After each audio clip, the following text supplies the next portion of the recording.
forming friendship is basically a trade where you have to offer something to get something in return. And if you have nothing to offer, a friendship won't just form. And before you understand this, you might struggle to find friends. And in this video, I want to talk to you about this point of view.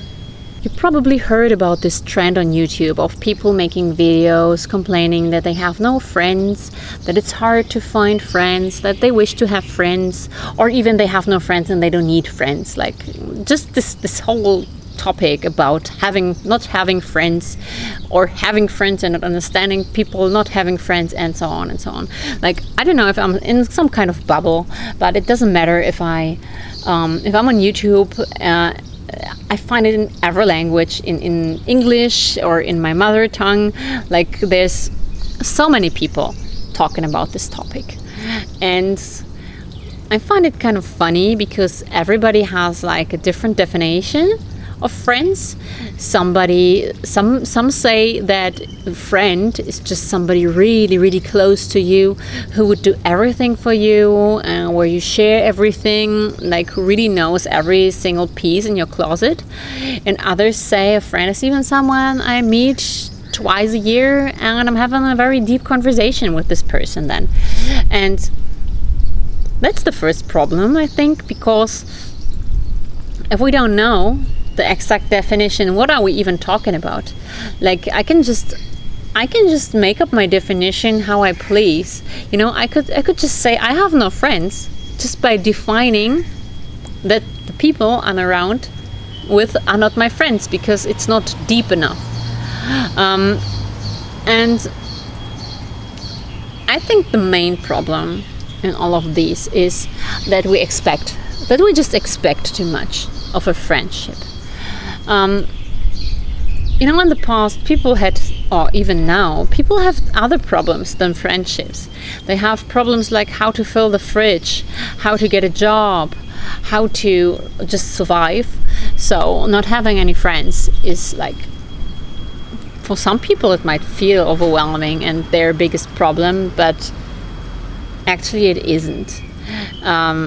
I know that it can feel quite depressing being lonely, but that's something you can do something about. It's like not having a job.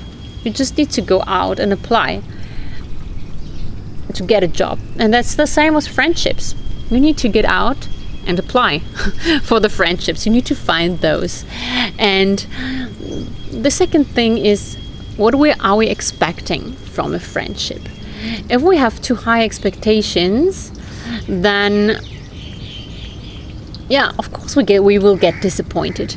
And what I'm meaning is, I'm thinking that a friendship is like some kind of trade that might be pretty unromantic.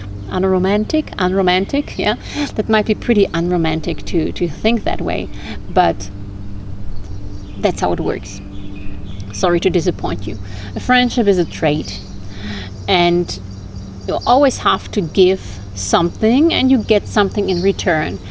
If the other person has nothing to give you in return, then the trade won't form and you won't have a friendship. And the other way around, you need to give something that the other person wants. And that can be like good talks, good topics. That can be like that you are a status symbol because you are the doctor of the village, or you are just smart looking, and people like to be seen with you, and it can be everything. And that's kind of pretty sad, and yeah, as I said, unromantic that it's that way. But you need to have something. You need to give a value to this person. And if you don't have any value to give and you're just looking for other people to give you something instead, the friendship, then you won't get a friendship, because you need to have something to offer to other people. And if you understand that and you start thinking about your values that you can give to someone, the whole picture shifts. And to be pretty clear, if you are just an uninteresting person, that is boring. Why would anybody want to befriend you? Yeah, there's no, it's not your mother and your father or your family that are just with you because you are their family. Yeah, for a friendship you need to, yeah, be at least interesting to someone, and then something deeper can form in the second stage, and then maybe a friendship can even stay, even if you are offering less or you can't offer that anymore. But then at least, even then, you are still like, you're still offering something. You are offering the connection, you are offering your experiences that you had together, and stuff like that, because without trading anything, you can't get that friendship.